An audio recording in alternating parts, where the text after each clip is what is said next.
Assalamualaikum.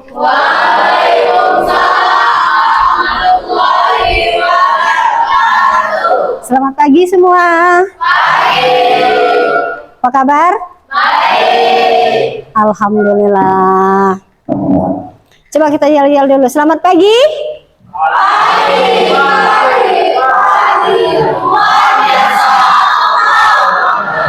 Oke, terima kasih. Siapa yang tidak masuk hari ini? Oke, sebelum kita mulai pelajaran, kita berdoa dulu supaya apa yang kita pelajari hari ini menjadi barokah dan bermanfaat untuk kita. Coba ketua kelas pimpin doanya dulu, Nak. Semua siap? Siap. Berdoa dimulai.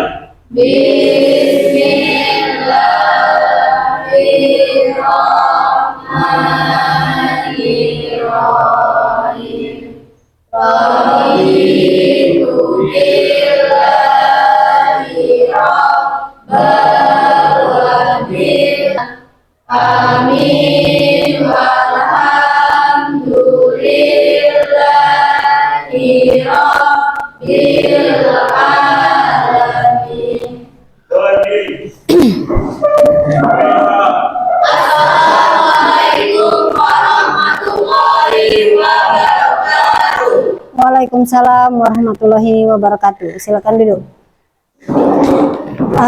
Ibu akan absen dulu ya.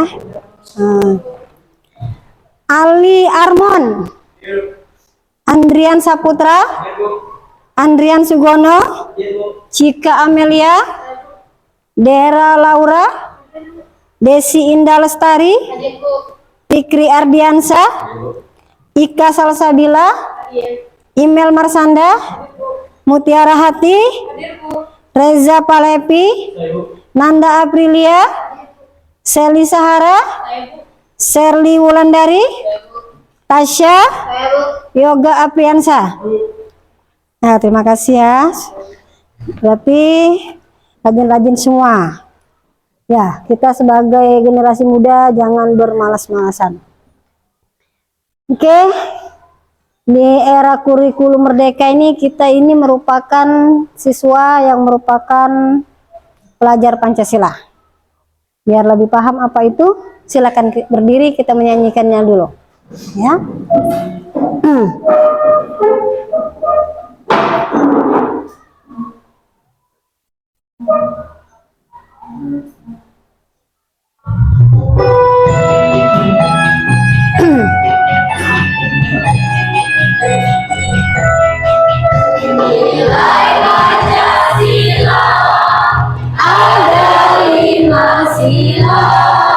Sila yang pertama menganut agama, sila yang kedua salinglah menolong, sila yang ketiga sila tanah air, sila yang keempat itu musyawarah, sila yang kelima bersikaplah adil. Ayo kawan-kawan, mari kita amalkan dalam kehidupan sehari-hari.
Oke, terima kasih. Silakan duduk kembali. Nah, dari lagu yang kita nyanyikan tadi, kita bisa mengambil makna profil Pancasilanya bahwa kita itu harus beriman, bertakwa, kreatif, inovatif, mandiri, dan berkebinekaan global. Ya. Kemudian, yang selanjutnya adalah Ibu akan menyampaikan materi yang akan kita bahas hari ini. Tapi sebelum itu Ibu mau tanya dulu, apa materi kita yang minggu lalu? Ya, Mutiara Hati? Latar belakang datangnya bangsa Eropa ke Indonesia. Latar belakang datangnya bangsa Eropa ke Indonesia. Ada yang tahu apa yang melatar belakangi kedatangan mereka? Ya, Desi Indah Lestari? God, glory, dan gospel. Ya, latar belakang mereka adalah gold, glory, dan gospel yang dikenal dengan istilah 3G. Ya. Nah, baiklah, dalam penyampaian materi ini Ibu akan menggunakan model pembelajaran PBL atau Problem Based Learning. Kemudian dengan pembelajarannya yaitu Social Emotional Learning atau SEL, dengan model pembelajaran adalah diskusi kelompok dan presentasi. Ya. Kenapa dengan menggunakan sel? Karena dengan sel kita harus diharapkan mampu mengelola emosi sehingga kita bisa bekerja sama, menganalisis dengan kritis, dan menghasilkan keputusan yang bisa dipertanggungjawabkan. Ya, itu. Oke. Kemudian ini materi kita hari ini yaitu tentang kolonialisme dan perlawanan bangsa Indonesia. Nah, adapun tujuan dari pembelajaran ini adalah peserta didik mampu menganalisis keterkaitan antara peristiwa sejarah global lewat jalur rempah dengan situasi regional dan nasional di Indonesia. Lalu, tujuan yang kedua, peserta didik mampu mengidentifikasi karakteristik kolonialisme itu serta perlawanan bangsa Indonesia terhadap bangsa asing. Yang ketiga, peserta didik diharapkan mampu melakukan penelitian sejarah baik secara sederhana tentang berbagai dampak perjalanan Belanda di tingkat lokal atau nasional dan mengkomunikasikannya dalam bentuk visual, tekstual, ataupun gambar lainnya. Ya. Nah, sebelum lanjut ke materi, Ibu punya pertanyaan pemantik. Kira-kira ada yang tahu bagaimana periode kolonialisme di Indonesia? Ya, Andrian Saputra. Periode kolonialisme di Indonesia merupakan suatu masa panjang di mana bangsa-bangsa Eropa, terutama Belanda, menguasai wilayah Nusantara. Proses ini membawa dampak yang sangat signifikan terhadap berbagai aspek kehidupan masyarakat Indonesia melalui politik, ekonomi, sosial, hingga budaya. Oke, bagus, jawaban yang bagus. Tepuk tangan dulu untuk Andrian Saputra. Ya. Kemudian pertanyaan pemantik yang kedua, apakah setelah melakukan kolonialisme Indonesia diam saja? Tidak. Apakah ada perlawanan? Ada. Nah, perlawanan apa saja yang dilakukan oleh bangsa Indonesia? Ya, siapa yang bisa menjawab? Ayo, siapa yang bisa menjawab? Perlawanan yang dilakukan terhadap kolonialisme? Pertanyaan, ya, Tasya, silakan. Banyak perlawanan yang dilakukan oleh rakyat Indonesia, diantaranya perlawanan Aceh, perlawanan Patimura, perang Padri, dan perlawanan lainnya yang terjadi hampir di seluruh wilayah Indonesia. Ya, terima kasih Tasya. Nah, ini kita ke materi selanjutnya. Kolonialisme adalah suatu sistem di mana suatu negara menguasai rakyat dan sumber negara lain tetapi masih tetap berhubungan dengan asal negara tersebut. Lalu, kemudian ciri-ciri dari kolonialisme itu sendiri yaitu penguasaan wilayah, di mana negara kolonial ini merasa mengklaim bahwa negara yang dikuasai itu adalah miliknya atau negaranya. Kemudian dengan merasa miliknya tadi, Belanda kolonial ini mengeksploitasi sumber daya alam itu. Ya. Dan itu bukan untuk kepentingan rakyatnya, tapi untuk kepentingan mereka sendiri. Dampaknya, kolonial di Indonesia ini sesuatu yang baru itu pasti menimbulkan dampak. Yang datang juga menimbulkan dampak. Dan dampak itu ada dua, biasanya selalu beriringan. Selain dampak negatif juga ada dampak positif. Nah, dampak negatifnya dulu kita lihat. Dari sisi ekonomi, di mana ketergantungan ekonomi pada negara kolonial, ya, kita ini Indonesia ini bergantung kepada negara kolonial. Karena kenapa? Kita belum mampu untuk mengolah sumber daya alam itu dengan sebaik mungkin. Kemudian dari segi sosial, yaitu hilangnya identitas budaya bangsa.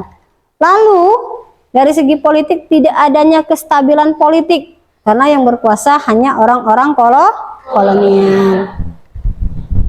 Tetapi ada juga dampak positifnya. Jadi kolonialisme itu tidak hanya membawa dampak negatif, tetapi ada positifnya juga. Kenapa? Karena dengan adanya kolonial itu, maka perkembangan infrastruktur di Indonesia itu mulai berjalan. Seperti pembangunan jalan, pelabuhan, dan sistem transportasi. Kenapa kolonial membangun itu? Untuk mempermudah distribusi rempah-rempah yang mereka hasilkan. Kemudian untuk lebih jelasnya, silakan kalian lihat peta ini, pahami video ini. Nanti hasil dari pengamatan kamu di video ini kita akan diskusikan secara berkelompok. Kita akan perhatikan dengan seksama. Catat, nanti akan kita bahas di dalam kerja ke kelompok, kita diskusikan.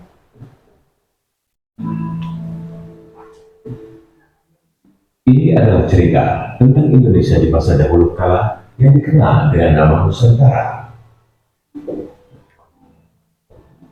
Sejak zaman lampau, Nusantara telah dikenal sebagai daerah penghasil rempah-rempah, komoditi utama dalam perdagangan internasional di masa itu. Rempah-rempah telah lama digunakan penduduk Nusantara dan bangsa lain seperti bangsa Arab, India, Cina, dan Eropa untuk obat-obatan, sebagai bumbu masakan, dan pengawet makanan. Teknologi tersebut terintegrasi dengan jalur perdagangan Asia. Para pedagang dari Cina, Arab, dan India membawa komoditas tekstil dan porselen. Tingginya harga rempah di pasar dunia mendorong bangsa Eropa untuk membeli komoditas itu langsung dari daerah asalnya. Penjelajah Eropa menemukan jalur ke Nusantara dengan memutari Afrika melalui Tanjung Harapan. Bangsa Eropa yang pertama di Nusantara adalah Portugis pada tahun 1510. 4 kapal ekspedisi dari Belanda yang dipimpin oleh Cornelis de Houtman tiba di pelabuhan Banten. Kedatangan de Houtman pada tahun 1605 di bawah komando Stefan Paderhagen menduduki Ambon dan menjadikan sebagai ibu kota masa Belanda di Asia Timur. Pemerintahan tinggi dijabat oleh Peter. Tahun 1619, Gubernur Jenderal Jan Pieterszoon berusaha menguasai wilayah Jayakarta. Daerah itu kemudian dinamai Batavia. Kota Batavia menjadi residensi Gubernur Jenderal, sekaligus pusat administratif Belanda. Dengan ditandatanganinya perjanjian Tomayan, kesultanan itu akhirnya ditaklukkan pada tahun 1667. Penguasaan kota-kota tersebut membawa era baru bagi perdagangan Nusantara. Pedagang Nusantara masih tetap melakukan perdagangan, hanya saja dengan rute yang lebih beragam.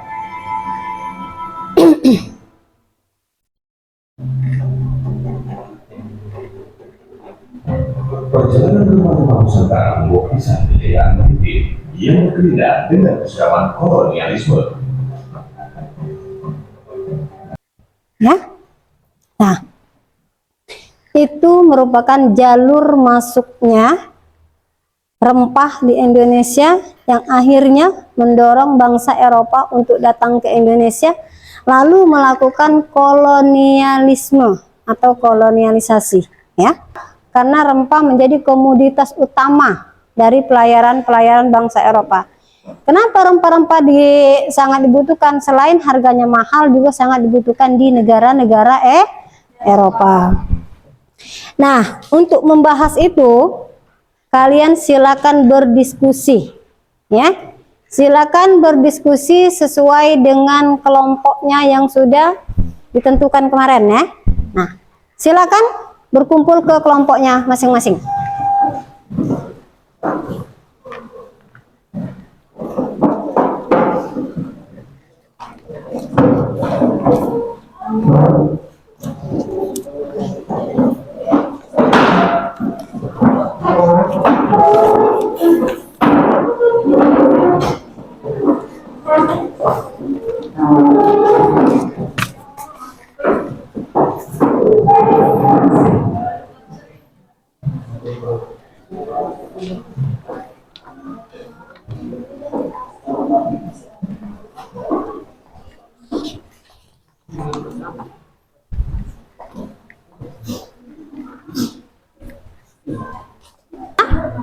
Ya, kelompok 1 apa yang mau ditanyakan?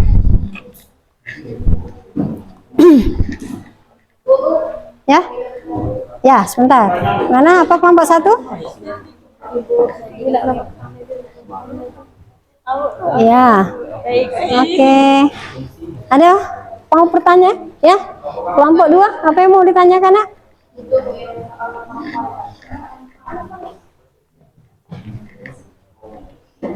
Apa? Rempah-rempah yang di dalam persoalan itu dari Nusantara atau dari hasil daerah kita? Boleh dari Nusantara, terutama lebih ke daerah kita sendiri, tapi boleh ke daerah-daerah yang lainnya, ya. Oke. Ada masalah lagi? Ada mau ditanyakan? Ya.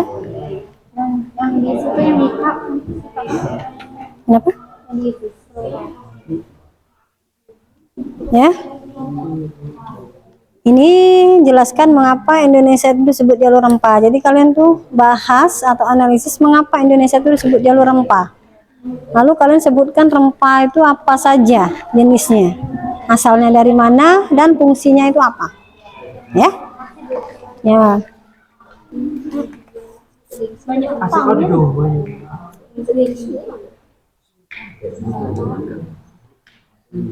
Aduh, cak mana ya Allah.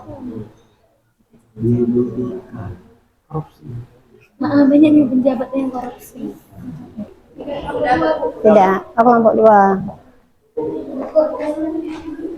Alhamdulillah.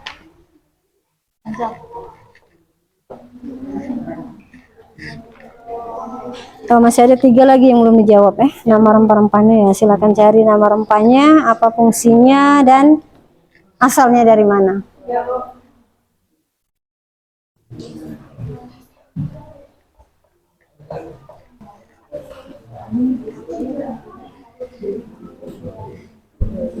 Oke, siap ya? Oke. Ayo, biar tidak tegang, kita berdiri loh, kita harus breaking loh. Ya.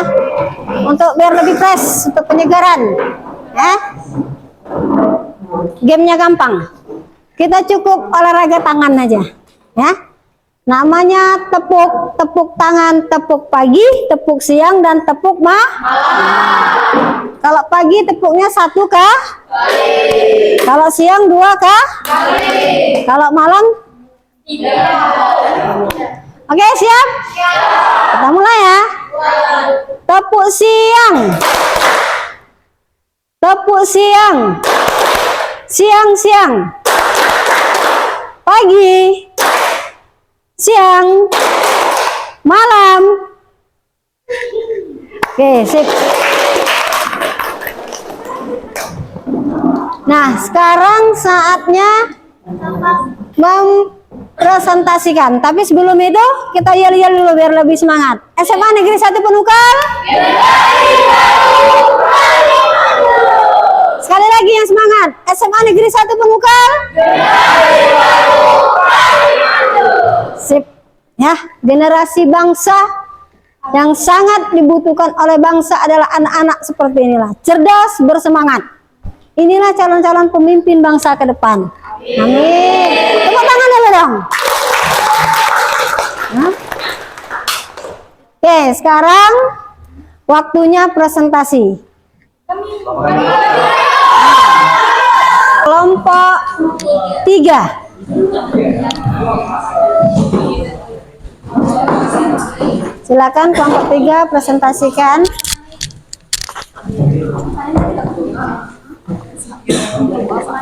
Bareng-bareng dulu. Sebelum Nusantara dijajah oleh bangsa Eropa dan jalurnya yang Eropa, apakah ada perlawanan dari Ayo, dimulai presentasinya. Assalamualaikum warahmatullahi wabarakatuh. Waalaikumsalam warahmatullahi wabarakatuh. Berdirinya kami di sini bukan karena tidak disediakan kursi, tapi kami mau presentasi. Perkenalkan kami dari kelompok 3. Nama saya Nanda Aprilia selaku moderator.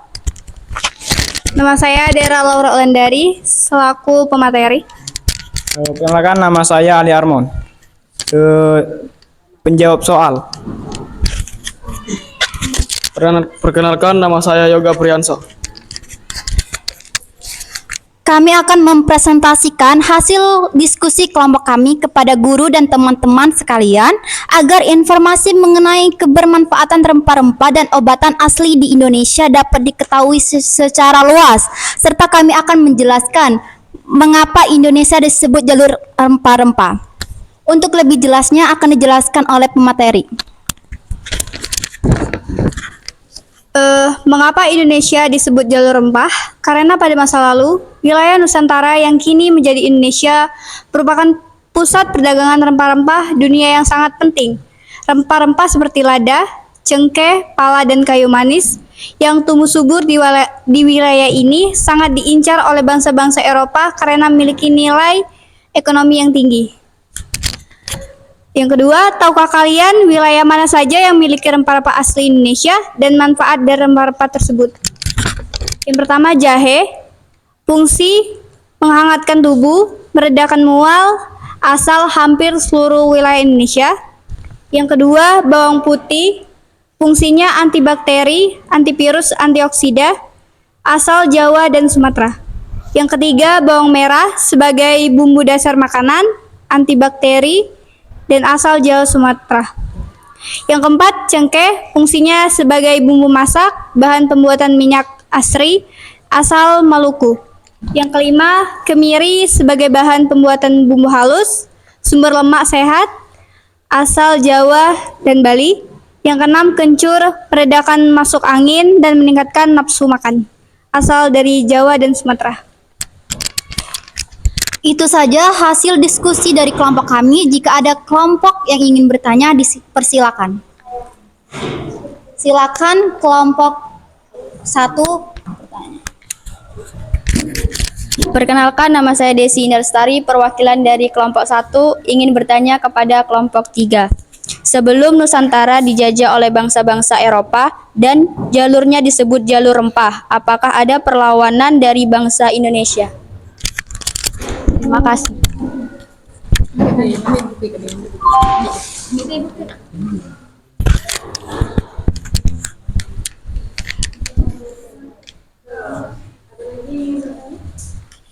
Ada lagi yang ingin bertanya?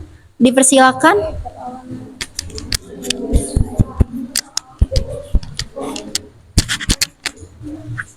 Perkenalkan, nama saya Tasya dari perwakilan dari kelompok 4.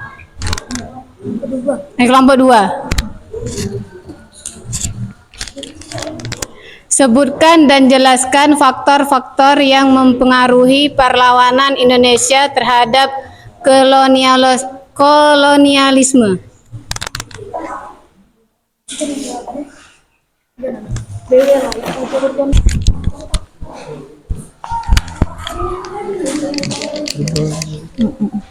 Baik, terima kasih. Pertanyaan yang sangat bagus sekali. Berikan kami sedikit waktu untuk menjawabnya.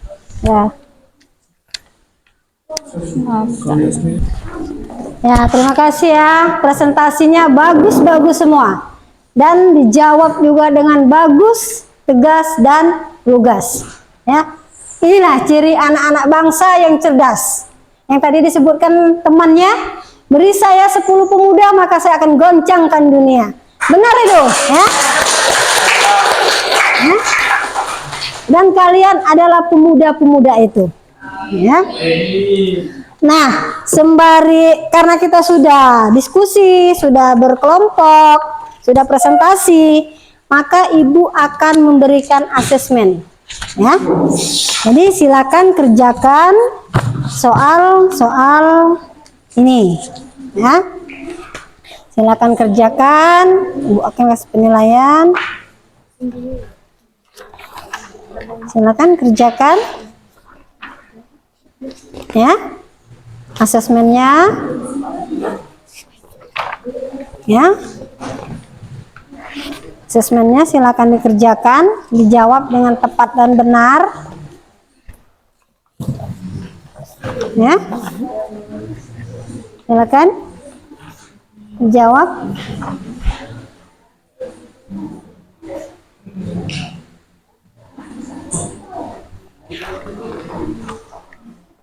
Soalnya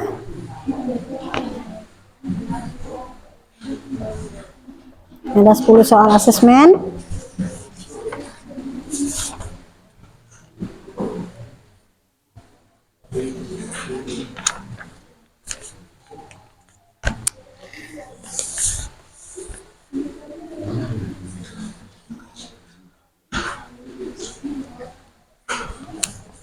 Silakan soalnya dibaca dengan seksama. Ibu kasih waktunya.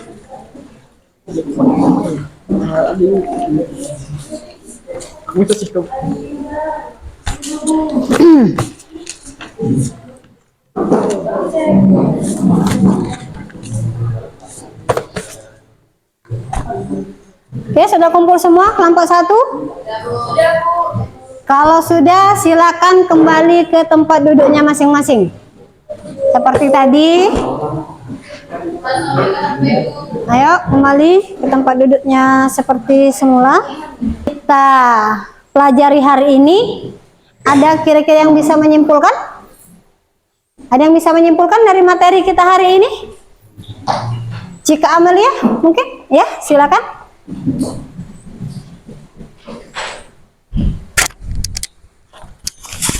Cika Amelia, mungkin? Ya, silakan.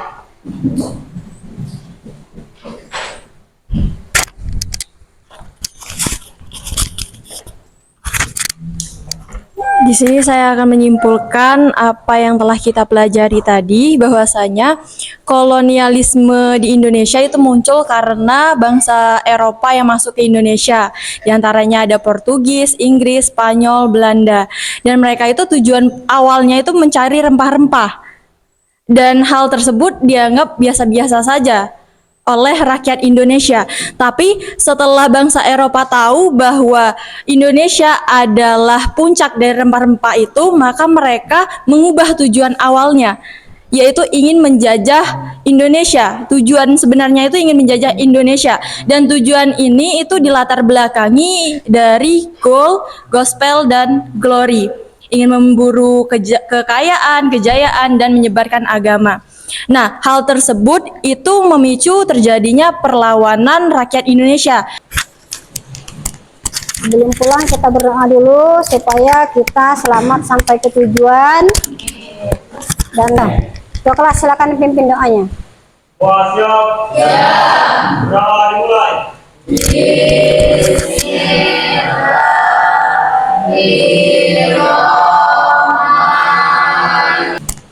Sebelum pulang kita berdoa dulu supaya kita selamat sampai ke tujuan dan besok bisa beraktivitas seperti biasa. Ayo, ketua kelas silakan pimpin doanya. Semua siap? Ya. Doa dimulai.